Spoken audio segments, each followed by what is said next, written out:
California probate, a truly unnecessary chapter in a person's life. My name is Armine Bazikyan, and today I want to recount the story of a recent probate that we had for a client of mine who passed away and what it entailed for the family. So this person, who was the mother of a young woman who passed away, gave me a call and hired me to help them probate the estate of her very, very young daughter who passed away. She passed away in her 30s from truly unknown causes in her apartment all alone. And so we were tasked with the job of getting her condo through the probate system and to the parents. Unfortunately, this individual that passed away was an attorney, so she knew that she should have done an estate plan, but she fell into the myth of, I'm young, I don't need an estate plan right now, I'm not at that stage in life. So she never really got around to doing any type of legal documents having to do with her death or incapacity. She literally had no handwritten will, no official will, no trust, no powers of attorney, nothing done. And unfortunately, the parents had to navigate the probate process not knowing how things work in California because they were out of state.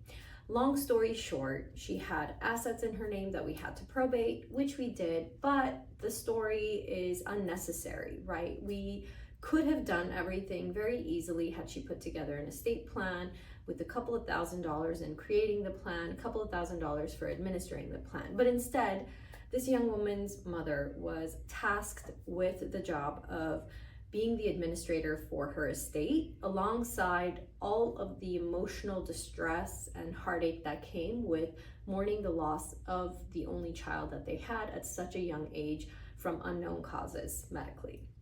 And so for me as the attorney, I had to be the person that was not only the attorney administering the estate, but also the attorney that was a shoulder to cry on, a person to lean on. And we also had to help the mom navigate the emotional ups and downs of the probate process. And because it's so lengthy, I can't tell you the amount of pauses that we had to take with this mother to give her space and time to do the healing that she needed to do before we moved the case to the next level. And so that experience for me in my career was very heartbreaking, because all I kept thinking to myself was, this is so unnecessary. This is so unnecessary. This final chapter in the daughter's life didn't have to be like this. It didn't have to be a chapter of responsibility and heartache and stress for the mother.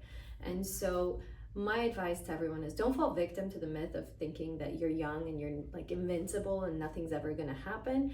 Put together, if you have assets and you know that there's going to be some chaos created if something were to happen to you, the right thing to do would be to adult well and put together an estate plan that will make sure that you leave behind instructions to your loved ones and make their life easier so they're not doing cleanup work. And in this case, she should have known better. She was an attorney, but as it goes, the shoemaker shoes are always with holes, or whatever the saying is. So this was an unnecessary chapter in this young woman's life. It was an unnecessary stress for the mother. It took us 1.5 years, cost about $20,000 to $25,000 at the end of it by the time we were done. And they were out of state, so it was very difficult for the parents to navigate across the state borders and having to fly back and forth to deal with certain issues. And so do the right thing, put together an estate plan. Our office is here to help. Should you decide to take advantage of our free consultations, we welcome your phone call.